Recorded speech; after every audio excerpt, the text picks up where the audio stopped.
from HopZine.com. Thanks for joining me for another video beer review. I'm a little bit nervous at the start of this review because this potentially might be the best beer I've ever had in my entire life. But it might be, I'm just joking, but it's because this is the long awaited review of a beer that I was partially responsible for the creation of, and it's a bottle of Dead Metaphor. This is a collaboration between BrewDog, myself and Richard Taylor of thebeercast.com. Probably the most kind of highly acclaimed blogger up in Scotland. Me and Richard were invited up to BrewDog in September of 2013. This beer was released on draft at Indie Man BeerCon in October, and then soon after that me and Rich did draft launches at our local BrewDog bars. As it happens, oh yeah, look at that Dead Metaphor t-shirt, oh yeah, really excited about this. I just want to show you the label. It does step out of the kind of norm for BrewDog bottles.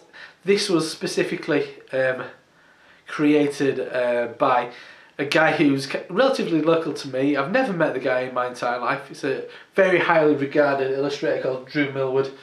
I think his work's fantastic. He's a beer fan, so when I heard about this the option of having a kind of like a bespoke label, I thought, well, Drew really he talks about it. He's equally as geeky as someone like me, tweeting pictures of the beer that he's drinking and stuff. So I thought, well, and this goes back a bit before then, and Drew was tweeting pictures of his beer that he was drinking, and I said, I can't believe no one's ever asked Drew Millwood to design a beer labels, and he said, yeah, me neither. So when this opportunity arose, I kind of offered his name up as an option as somebody to illustrate our bottle, and thankfully he had the time and he agreed to do it, and he created this amazing graphic. But yes, so getting back to the point before we get into the beer, I mean, this might be a little bit of a lengthy review because it means a lot to me, this beer. So how this all came about, we were all asked for our kind of ideas. I offered up an idea of a chocolate, coffee, vanilla milk stout.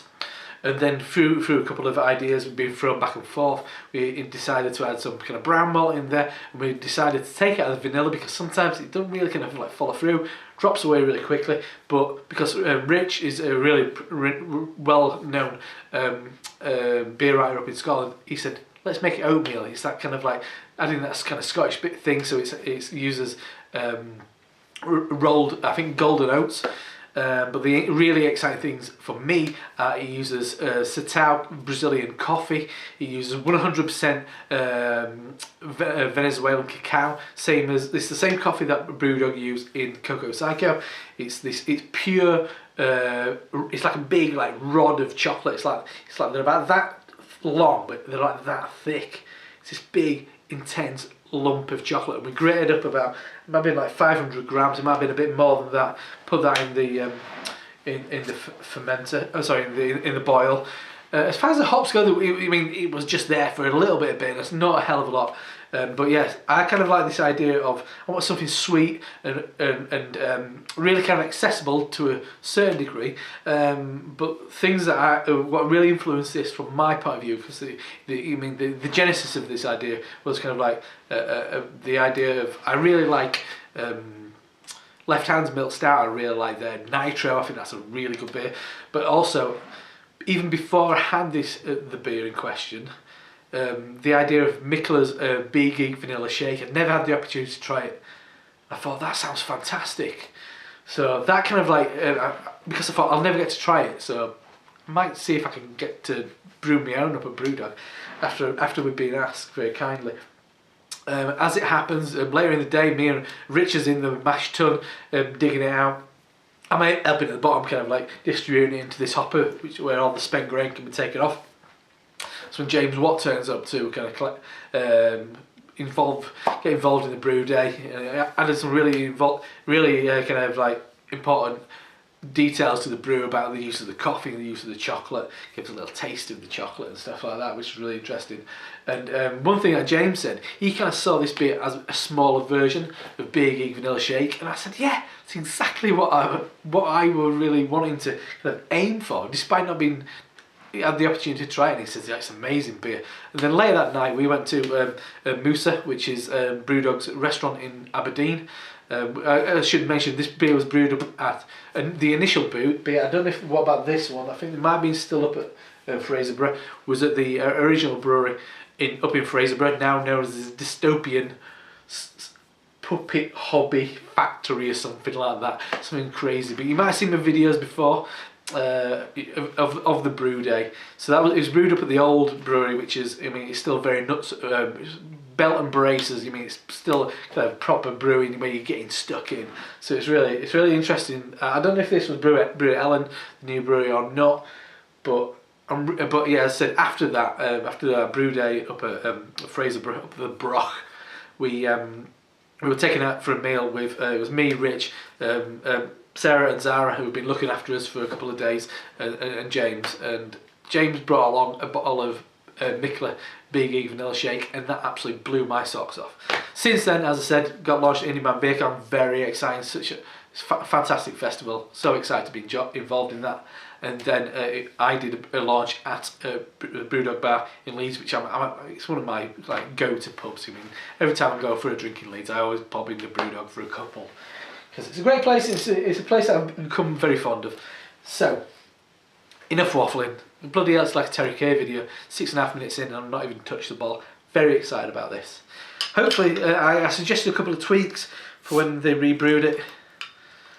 Wow, exciting moment.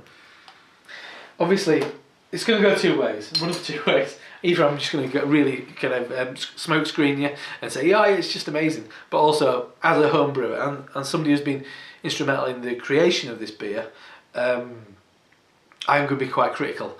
First off, I just want to say huge thanks. I don't know if you'll ever see this, to George, the guy who brewer up at Fraserburgh, the one-man band. He left soon after the brewing of this beer to go on a bit of a crazy time in Canada, snowboarding and playing in the snow, as he said. Big thanks to Steve, who was one of the guys who brews at Ellen.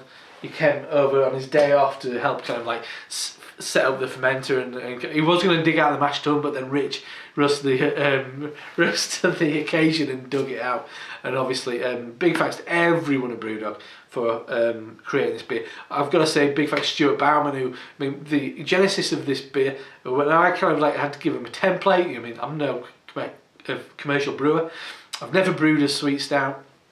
So I looked at John Palmer's Brewing Classic Styles. I took the basic of his sweet stout, passed that over to Stuart Bauman, head brewer at BrewDog. He made his tweaks, passed that on to George. George made certain kind of tweaks, and then obviously later in the day, James kind of offered up some really good information as well, some really good advice from previous experience with beers like Cocoa Psycho. And then we end up with this. Exciting times. Black as night, looks great in the glass, and a thin head of nice creamy kind of beige mocha top. Looks great.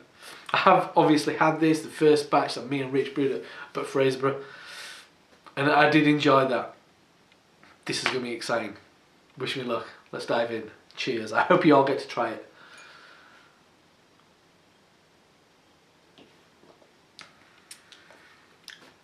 Oh yeah. And this is me reacting as the things that I was kind of hoping would be kind of changed and have. It's really good. And initially, as I said, I wanted a bit more kind of mouthfeel to this. As soon as it touches your lips, you get a nice creaminess. I mean, admittedly, that soon drops away. It's a milk stout. It's not meant to be kind of unctuous and kind of like full-bodied and velvety. It has got a nice velvety quality to it, but it is a milk stout at heart. Milk stout with chocolate, coffee, and oats in it. So oats should be kind of lifting that kind of body a little bit as well. It is only, I should have mentioned this at the start. I'm really too far too excited. Clearly, it's 6.4% ABV. So but it's massively drinkable, and people said that when they had it on draft, it looks great, doesn't it? It looks awesome. Initially, really nice. Top half of medium, drops off, does the body soon after, leaving it really kind of quite moreish, keeps you coming back for more, thankfully. This is one thing I wanted with this beer. I wanted it to be drinkable, but also with a lovely amount of interesting flavours, accessible flavours for people who might not be massively aware of kind of craft beer. I want people to walk in there and go, ooh, coffee, chocolate, vanilla, coffee, chocolate, kind of milk. It all sounds quite interesting. It's the idea of this idea of being, I'll read you Richard's kind of blurb in a minute because it really sums it up nicely. Sorry, I'm really excited.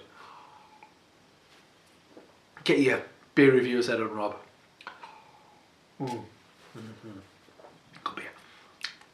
Start off, you get that nice bit of kind of creamy mouthfeel, and then you get a kind of charcoal note, filter coffee, a hint of kind of blackberry, raisin.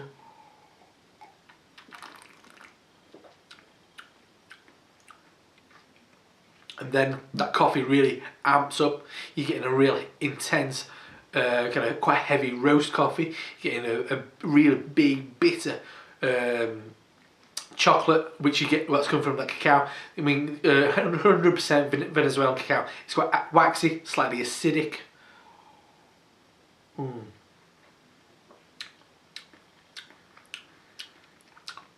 It's massively drinkable. The coffee is it's quite rich and heavy roast. It's not floral or kind of something like I've had Ethiopian coffees in beers from Colonel and Mikla. I think this has got more of an intense kind of charred roasty quality. At the back end, bitter chocolate, a hint of hops, and a hint of that kind of sweet milk from the lactose sugars. What's going in this in the back end. It's really nice. It's really drinkable. I'm really excited that I was involved in this project.